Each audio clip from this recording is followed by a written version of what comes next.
ஆமேன். அல்லேலூயா. உங்கள் யாவருக்கும் என்னுடைய அன்பின் வாழ்த்துக்கள். பாருங்க, ஒரு பச்சையான ஒரு மரத்தை, ஒரு தழைஞ்சிருக்கிற ஒரு மரத்தை பார்க்கும்போது ரொம்ப அழகாக இருக்கும். பச்சை பச்சேர்னு பார்க்குறதுக்கு பசுமையாக, தெளிவாக, நல்ல அழகாக இருக்கும், தழைஞ்சிருக்கும். அதனுடைய வேர் நம்ம கண்ணுக்கு தெரியாது. அதனுடைய வேர் கீழே மண்ணில் மறைஞ்சிருக்கும். அது தன்னுடைய வேலையை செய்யும். அது வெளியில் யாருக்கும் தெரியாது.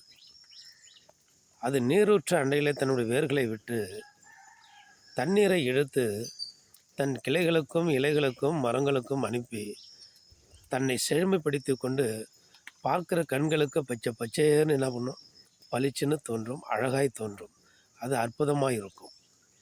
அப்படி தான் ஜெபம் செய்கிற ஒரு மனுஷன், ஜெபிக்கிற ஒரு மனிதன், தானியேலை போல, எலியா போல, எலிசா போல ஒரு மனிதன், தாவீதை போல ஒரு மனிதன், துதிக்கிறவர்கள், ஜெபிக்கிறவர்கள் இப்படி ஒரு மரமாய் இருப்பார்கள். சங்கீத புஸ்தகத்தில் ஒரு வசனம் சொல்லப்படுது பாருங்கள். சங்கீதம் 52:8 வசனம். நானோ தேவனுடைய ஆலயத்தில் பச்சையான ஒலிவ மரத்தை போல் இருக்கிறேன். பாருங்கள், ஜெபிக்கிற ஒரு மனிதன் பச்சையான ஒலிவ மரத்தை போல் இருக்கிறான். அப்போ தழைந்திருக்கிற ஒரு ஜெபம் பண்ணுகிற ஒரு மனிதன் தழைத்திருக்கிற பச்சை மரத்தை போல் இருப்பான். அவன் ஜெபிப்பது வெளியிலே தெரியாது. மண்ணிலே மறைந்திருக்கிற வேரை போல் இருப்பான். ஆனாலும் ஜெபிக்கிற மனிதன் அவன் தழைத்தவனாக இருக்கிறான். அவன் தழைத்தவனாக இருப்பான்.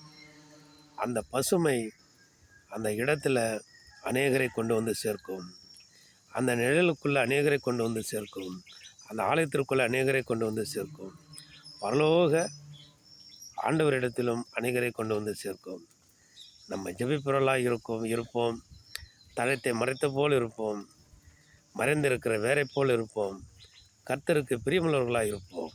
ஆமேன். அல்லேலூயா.